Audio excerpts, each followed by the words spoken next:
Paulo para o Brasil. É o Jake Janeiro Responde. E agora, aqui está ele, Jake Janeiro! Muito obrigado por sintonizar no canal do Jake Janeiro. É quinta-feira às 8 horas e você já sabe, é hora de Jake Janeiro Responde. O podcast que não é feito por um pool aposentado, um marqueteiro profissional ou um ressentido amargo. Não. Aqui é onde você recebe a verdade nua e crua para efetivamente melhorar os seus resultados com as mulheres. E hoje eu quero falar sobre a doutrina dessa Cosa Nostra, né? A doutrina dessa coisa nossa que é a comunidade da sedução, né? Parte da machosfera. O que é esse espaço, que deveria ser esse espaço? Qual é a minha visão para esse espaço, pro meu canal, né? E onde o meu canal se encaixa nessa visão, tá? Ao longo dos últimos anos, eu observei bem de perto e tive conversas com outros produtores de conteúdo e eu observei os fenômenos e as tendências da machosfera, dessa bolha, né? E algumas delas eu apoiei e eu suporto e eu acho muito boas e outras eu acho extremamente tóxicas, né? E é disso que eu quero falar aqui, do que se trata essa coisa nossa. Bom, inegavelmente ela se trata de tirar os homens da Matrix. Não dá pra pular essa parte. E essa é a parte da pílula vermelha, né? O PUA por si só faz isso até certa medida, né? Porque a mera ideia de que existem atitudes mais ou menos universais que, se executadas, vão aumentar a sua probabilidade de ter resultados com uma mulher ou outra mulher, né, com as mulheres em geral, já é uma afirmação bastante revolucionária, né? Aprender puxa-empurra, aprender acusação, aprender atração, aprender qualificação, tudo isso já é bastante revolucionário, mas essas são ferramentas práticas, né? Elas não necessariamente vão te fazer ter um conhecimento profundo das estratégias sexuais e dos imperativos sociais que regem o mercado sexual, né? Das leis do mercado sexual. Então, a parte de tirar os homens da Matrix vai mais fundo, que é a parte da pílula vermelha, né? É a parte de Rollo Tomassi, né? Para os fãs do Nessahan Alita. Ele falou algumas coisas interessantes, muitas coisas não tão interessantes. Farei uma análise do trabalho dele a fundo no futuro. Mas essa parte que eu digo, é isso que eu quero dizer quando eu digo a pílula vermelha. Eu não estou necessariamente falando do Mystery, né? Apesar que ele falou um pouco disso, se você for ver no Mystery Method, no começo ele fala que nós somos máquinas replicadoras de genes, né? Então, por onde começa esta parte da pílula vermelha?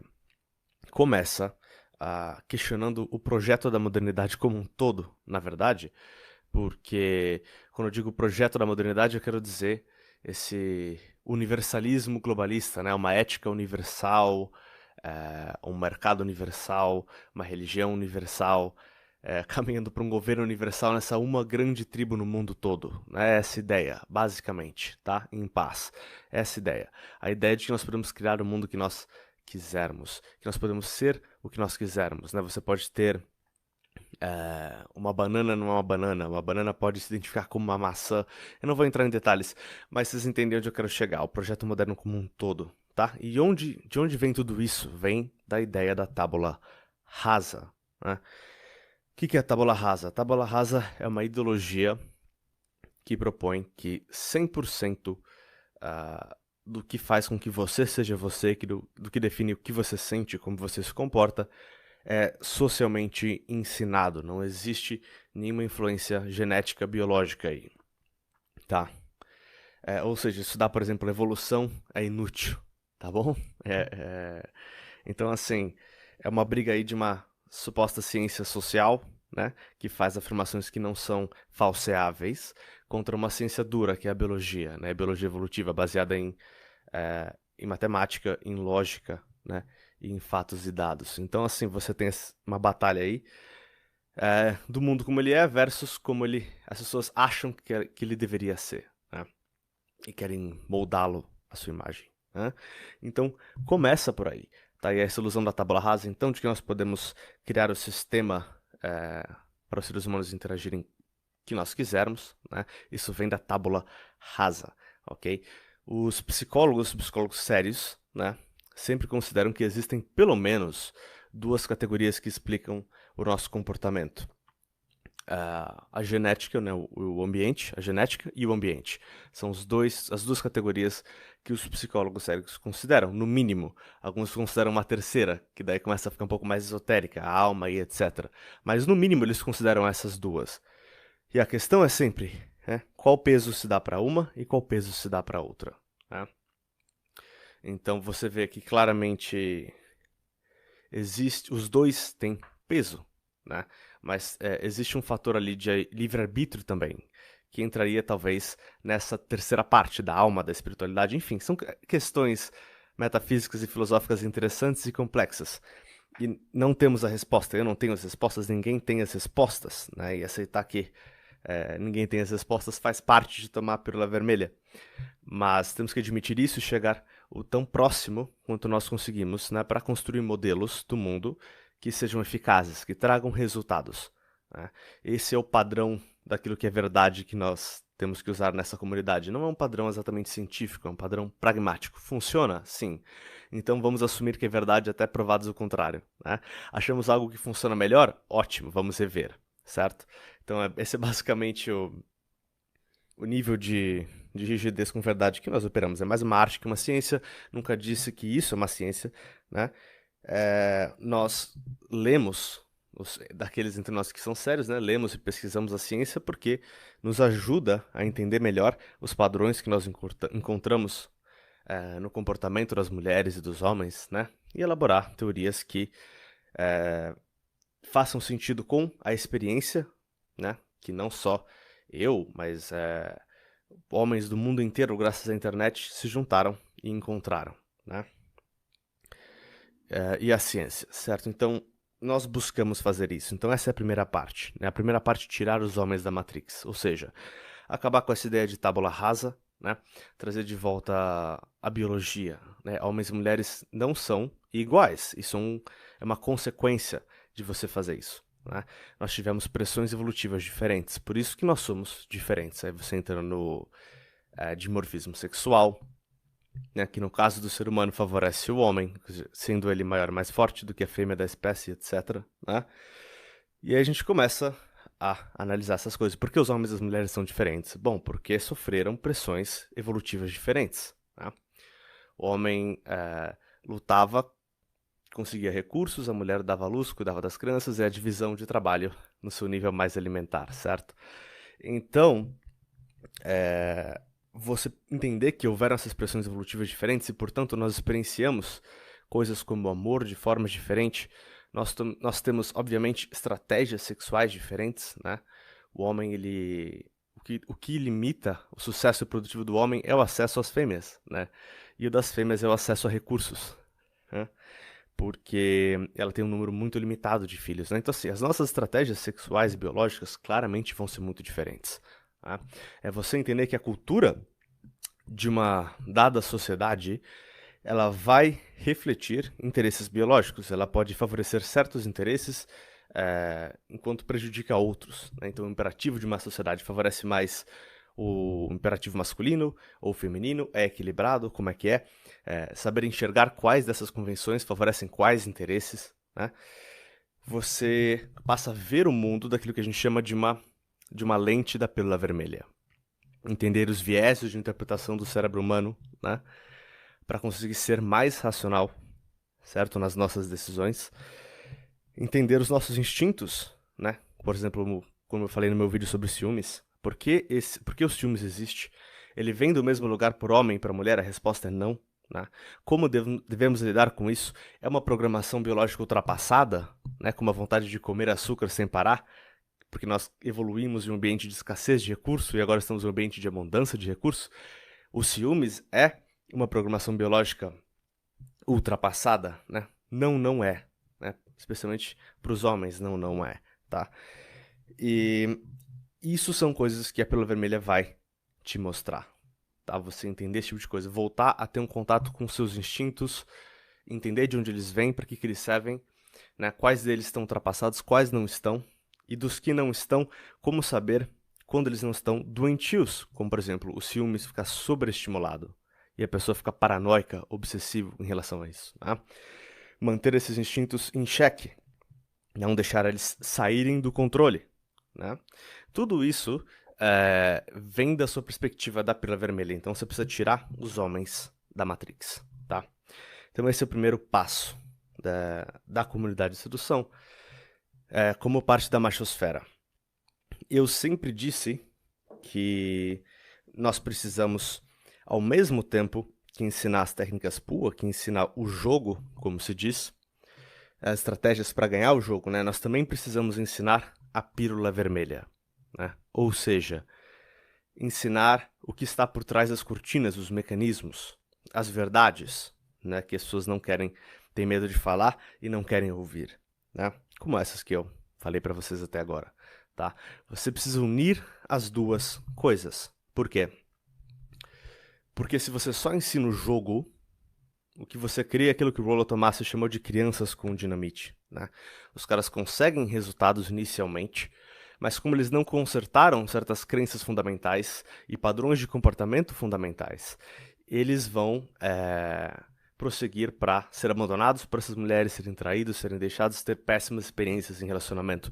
Eles vão ficar presos no mundo em que eles só conseguem seduzir a mulher e levá-la para a cama, mas a partir daí eles começam a falhar, né? Que é uma armadilha, tá? Então esse é um... E eles podem se machucar muito, né? Porque eles podem ter várias perdas financeiras, físicas, de saúde mental e etc., vivendo dessa forma. Então isso é muito perigoso. A pílula vermelha é necessária. Mas ensinar o jogo também é necessário. Por quê? Como tem muitos exemplos, né? Não faltam exemplos. Se você ensina a pílula vermelha sem ensinar o jogo, o que você tem são homens que veem o mundo deles cair, vê a perspectiva de mundo deles cair, os sonhos que eles tinham idealizado caírem por terra, né? E não enxergam as ferramentas para serem capazes de construir um novo sonho, né? Mas de acordo com a realidade de executar esse sonho e conseguir resultados que, no final das contas, provavelmente serão muito melhores do que aquilo que eles inicialmente sonharam. Né? Então eles caem em amargura, em rancor, e eles tomam a pílula vermelha, mas eles meio que rejeitam, tá? Porque eles não aceitam a realidade de fato, tá bom? Eles falam, é assim, mas não deveria ser assim, e é injusto, e eles ficam bravos e cheios de ódio, tá? Então essas são as duas armadilhas. Você não é irresponsável ensinar um sem ensinar o outro. Então você precisa ser um cara que está na posição de ter a competência e a prática do jogo, né, com resultados, e o conhecimento da pílula vermelha. Ensinar os dois juntos. É para isso que eu criei o canal, é isso que eu fiz desde o começo, e é isso que eu continuo fazendo agora. Então a primeira coisa da comunidade da sedução é que não dá mais para fazer essas duas coisas separadas. Nós temos que fazer essas duas coisas juntas para evitar esses problemas. Uma outra função muito importante da comunidade de sedução e realmente da machosfera em geral, né, que vai junto com essa ideia de tirar os homens da Matrix, é mostrar as possibilidades da liberdade. Né? O que isso quer dizer? É o que o Tom Torero fez, e fez muito bem. Né? Ele era um cara que, se não me engano, aos 29 anos, quando ele começou, 27 ou 29 anos quando ele começou essa vida, né? Ele só tinha tido 2 ou 4 encontros sexuais na vida toda dele, né? E ele vivia com um emprego que não pagava muito bem, né? Apesar de ter tido uma ótima formação. Então ele morava em Londres, que é uma cidade muito cara. Aí ele ia para o trabalho, ganhava o salário, pagava o aluguel, o transporte, a comida, né, a água, a luz, já não sobrava muita coisa, né? No máximo para alguns encontros. Ele falava que no começo, quando ele começou a ter mais encontros, ele ficava a última semana do mês comendo pão, né? Porque ele gastava o dinheiro nos encontros, ele não tinha mais dinheiro. Tá? Então ele saiu de uma vida plugada na Matrix, né? Monogamia, escassez de mulheres, não entender como as mulheres funcionam, o que elas querem, o que elas realmente precisam, não entender isso, não entender como ser financeiramente livre, ser o seu próprio homem, poder fazer o que você quiser, você tem que estar em tal lugar, a tal hora, falar tal coisa, fazer tal coisa que alguém te diz por pouco dinheiro, que você mal consegue se sustentar, muito menos de fato juntar dinheiro. Né? Então ele saiu do rebanho, né? Ele se libertou do rebanho e ele saiu. Ele criou uma própria marca, ele ganhou uma quantidade bem superior de dinheiro ao que ele ganhava no trabalho dele, né? Para trabalhar para si mesmo, viajando o mundo, seduzindo aí mais de 250 mulheres, muitas das quais muito bonitas, né? Ao redor do mundo, mudando e tocando a vida de milhares e milhares e milhares de homens também no mundo todo, inclusive a minha, né? Então ele se tornou um farol de liberdade, né? Aí, se não fosse por ele, provavelmente não haveria um Dick Janeiro. Provavelmente, não vou dizer com certeza porque eu não conheci o The Game por causa dele. Mas é bem possível que sem o Tontoreiro não houvesse um Dick Janeiro, né? E eu espero que um dia, quando alguém pegar a tocha da minha mão aí, diga se não fosse o Dick Janeiro não haveria o, sei lá, Fernando Fevereiro, não sei, alguma coisa assim, entendeu? Então, esse é um outro sentido que é muito importante. Então, mostrar aquilo que é possível, né? Alguém que saiu da posição onde você estava e vive uma vida cheia de liberdade, tá? E poder no sentido de ter controle sobre as próprias circunstâncias, tá? É isso que quer dizer. Então, assim, isso eu quero dizer como mostrar as possibilidades da liberdade, né? Com as mulheres e também com as outras partes da vida, tá? Inclusive, a ordem do que valorizar, né? O Tontureiro era um minimalista, ele nunca se importou com dinheiro. Ele morava numa van, pegava água de graça do cemitério, né? Isso não impedia ele de fazer as coisas que ele queria, porque ele gerava dinheiro pelas vendas para fazer isso, e muito menos impedia ele de seduzir as mulheres e ter até alguns relacionamentos aqui e ali. Então, assim, ele mostrou que você não precisa viver de acordo com as regras da sociedade, desde que você viva de acordo com as regras da realidade, tá? Que aí entra a parte da pílula vermelha, né? Então, isso que eu quero dizer que é uma função importante, que é mostrar as possibilidades da liberdade, tá? Assim como avisar sobre o preço que você paga e os riscos, né? Com a liberdade vem os riscos. Sempre que você sai do caminho batido, você pode descobrir ouro ou você pode ser picado por uma cobra. Então existem riscos, tá? Mas o que a maioria das pessoas não percebem é que é por isso que as pessoas ficam no caminho batido, porque sair do caminho batido tem muitos riscos, né?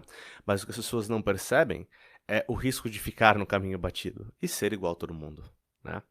Então, na verdade, esse é um espaço para homens inerentemente ambiciosos que querem performar acima daquilo que estava guardado para eles, né? Que querem ir acima e além, tá? Homens que são ambiciosos. Esse espaço fala muito a esse tipo de homem. Claro, vai ter homem que só quer achar uma namorada e continuar no rebanho. Ok. Né? E isso é válido também. A vida dele com certeza vai melhorar muito. Mas esse espaço atrai particularmente esse tipo de homem, de mente independente e espírito ambicioso. Provavelmente você que está me ouvindo agora, tá? Atrai muito esse tipo de homem. O mesmo tipo de homem que eu sou, tá? Então essa é uma função muito importante dessa comunidade que o Tontoreiro fazia muito bem, eu tento fazer também, farei melhor ainda no futuro, ok? De inspirar os homens, isso é muito importante. E inspirar os homens também a viver uma vida mais masculina hoje em dia, né? Nós vivemos numa cultura que nos ensina que um homem melhor é mais parecido com uma mulher, né? Começa na escola e continua a vida inteira, certo? A sua sexualidade é inapropriada, se você quer sair com um monte de mulheres, então você é um porco, ou seja, exercer aquilo que qualquer homem de alta testosterona e sangue vermelho vai querer fazer, isso é errado, né? Então, assim, nós vivemos numa cultura, agressão, violência é errado, né? Tudo. E tudo bem, eu entendo por que a gente vive numa civilização, queremos que seja errado, mas talvez não em todos os contextos, né? Talvez você deva ir na academia e treinar e ser capaz de defender a sua família se necessário for. Ir para uma academia de boxe e treinar com seus amigos, né?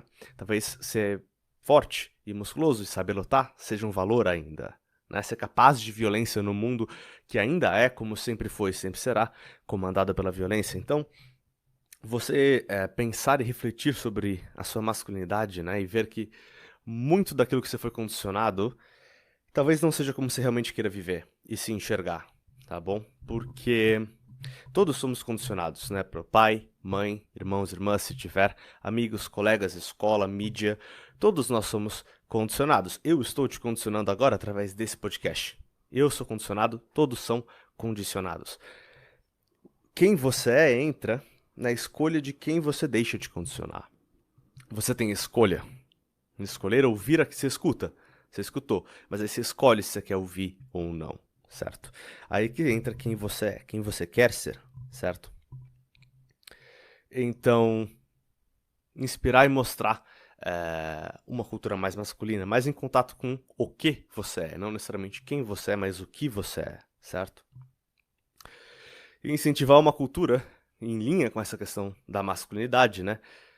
Em que a competitividade não é uma coisa ruim, né? É uma cultura de excelência, em que nós olhamos para cima, né? Aspiramos de forma heróica, né? Em vez de um mundo absolutamente igualitário, em que você olha para o lado, ou um mundo narcisista, em que você só olha para o seu próprio umbigo, né? É aí que o Jack Donovan entra, né? E ele nos avisa de uma armadilha que tem muito a ver com aquela armadilha dos ressentidos que tomaram a pílula vermelha, mas nunca tiveram um jogo, aprenderam um jogo para usar esse conhecimento para beneficiar a própria vida, em vez de só lamentar a vida que eles não têm, né? Que é a armadilha da mentalidade dos escravos, né? O Jack Donovan fez essa analogia muito interessante, em que ele falou que antigamente, né, antes dessa cultura, você tinha a cultura dos mestres. Ele está seguindo a linha de Nietzsche, as ideias de Nietzsche, né? Em que ele fala da a ética, a moral dos mestres, né? Em que o forte era que legal, era legal ser forte, belo, nobre, abundante, abençoado pelos deuses e etc. Né? E esses eram os homens bárbaros que invadiam as terras, tomavam as terras, né? Matavam seus adversários, tomavam suas terras, suas esposas, etc. E aqueles que eram oprimidos por esses são os que têm a mentalidade dos escravos. Eles me fizeram mal, portanto, eles são maus. Portanto, o bem é o oposto do que eles são. Então, a fraqueza é a força, a estupidez é a inteligência, e etc, e etc, etc. Então, é você ter uma moral baseada no inverso de outra moral. A moral reativa e não proativa, que é essa moralidade dos escravos. E ele fala, nós vivemos no mundo dos palhaços, no império do nada, né, em que os escravos mandam no mundo, né? E os valores dos escravos são a moralidade padrão. Ele fala, não caia na armadilha de falar, os escravos me fazem mal, eu não consigo fazer nada sem eles me atacarem nas mídias sociais, tentarem tirar o meu sustento, eventualmente tentarem me processar de alguma forma. Olha como foram atrás do Tom Toreiro, por exemplo, por mais que ele não tenha feito absolutamente nada de legal. Então, você vê isso, né? Se você vai precisar de autorização para fazer coisas de certos órgãos regulatórios, você vai precisar da aprovação deles também. Então, você vive num mundo controlado por aqueles que se subscrevem aí à moralidade dos escravos, né? O que o Jack Donovan diz. E eu acho essa analogia muito interessante, que ele fala que a armadilha é, ok, não vai você agora falar, não, a minha moralidade é o oposto dessa dos escravos, e eu preciso esperar e tentar fazer o mundo ser de novo aquilo que era, e nós voltarmos ao poder e etc. Esse tipo de discurso ressentido, né? Não. Tem a sua própria moralidade independentemente, né? Uma moralidade proativa, né? E construa na sua vida, né, uma tribo que siga isso, né? Então tem amigos que valorizam a força e vão pra academia, né? Aí você não tá afim de ir, mas você sabe que seu amigo tá indo, né? E aí você não quer ficar para trás, né? Então se cerque de pessoas que subscrevem a moralidade que você acredita, né? Escolha as pessoas que ficam à sua volta. E aquela verdade, né? Você é a média das 5 pessoas com as quais você mais passa tempo. De novo, nós somos todos programados. Mas podemos escolher quem nos programa, né? E se você passa o seu tempo com homens covardes, fracos, preguiçosos, que não têm mulheres, não têm dinheiro, não têm força, então fica difícil realmente ser grande coisa, né? Então, ele fala isso, né? Construa a sua tribo, tá? O caminho do homem é o caminho da gangue, né? Então você quer construir a sua tribo, que é um dos motivos pelos quais eu sequer comecei esse podcast, tá? Tenho muitos amigos, parceiros de negócios e wings, que começaram como alunos, ok? E terei ainda mais parceiros no futuro. Essa foi a ideia desde o começo. Então, essa é uma lição muito importante e é uma função importante também dessa comunidade. Então, para encerrar, do que essa comunidade se trata essencialmente é sobre libertar os homens com a verdade, né? Então inspirar eles a alcançar a liberdade e a excelência em suas próprias vidas de acordo com as suas próprias definições disso, né? E ajudá-los a conectar-se com outros homens que vejam o mundo de forma similar, ok? E é claro que você fazer isso envolva dar a esses homens as habilidades que eles vão precisar, né? Para ficar fortes, para aprender a lutar, para ganhar dinheiro e para ter abundância de mulheres, as mentalidades, as técnicas e os conhecimentos que eles vão precisar. Aí, essa parte que eu me especializo mais na sedução, né? No futuro, quando eu houver alcançado a glória, nos outros aspectos, talvez eu fale mais deles, né? Mas, no momento, eu foco naquilo que eu já dominei, né? Com, digamos ali, razoável sucesso. Então, isso é o que é essa comunidade, isso que eu vejo que deveria ser essa comunidade, né? O que faz ela ser absolutamente importante e existir no mundo inteiro, tá? Do que não se trata essa coisa nostra, né? Não se trata de não aceitar a realidade da natureza das mulheres e ficar ressentido, né? Ou seja, tomar a pílula vermelha, mas ficar achando que como é, que não deveria ser como é. Não, é exatamente como é. A natureza é como ela é, tá? A diferença é a diferença entre aceitar, ouvir as regras do jogo, aceitar as regras do jogo e aprender estratégias para ganhar o jogo. E a diferença entre ouvir as regras do jogo, falar que as regras não deveriam ser assim e chutar o tabuleiro. Tá bom? Então a gente quer fazer a primeira coisa e não a segunda. É disso que se trata essa coisa nostra. Tá? Essa coisa nostra não se trata de criar uma outra Matrix por meio de um viés de seleção adversa e por meio do efeito bolha. O que isso quer dizer? Nós não queremos criar uma outra Matrix na nossa cabeça na qual as mulheres são terríveis. Porque você está pegando um grupo seleto das mulheres ali que se comportando mal num ambiente específico e generalizando isso para as mulheres como um todo, tá bom? E tem muito disso acontecendo. E aí você tem caras amargos que não acreditam em nada, tá? E se privam de, em muitos casos, o melhor que as mulheres realmente têm a oferecer, tá? A rainha é a peça mais poderosa do tabuleiro por um motivo.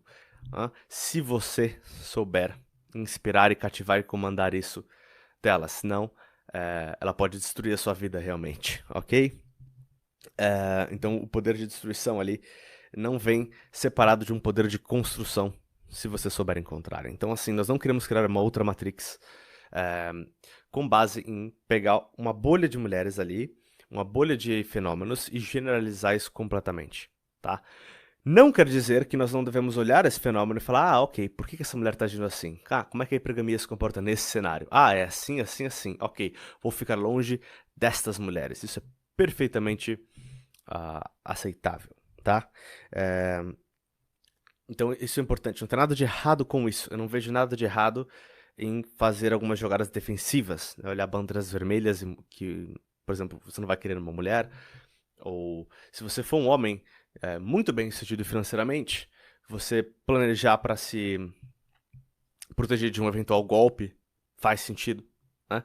Se você não consegue nem pagar a conta de luz, então provavelmente não, não é? Mas eu não vejo problema necessariamente em jogar na defensiva, sei lá, 10% do tempo, né? Mas não 100% do tempo. Tá? Nós queremos passar a maior parte do tempo vendo o que nós podemos ganhar com isso, e não só o que nós podemos não perder, tá? Porque assim como o Tom Toreiro disse muito bem, tá bom? O objetivo dessa comunidade é aceitar a verdade e as regras do jogo como elas realmente são. E não ficar amargo, manter uma visão positiva, tá? E tomar ação proativa em direção ao que nós queremos. É disto que essa comunidade realmente se trata. E com essas sábias palavras eu vos deixo e os vejo de novo quinta-feira que vem. Meus caros, continuem com fome, continuem com tesão e que a masculinidade tóxica esteja sempre com vocês. Tchau, tchau.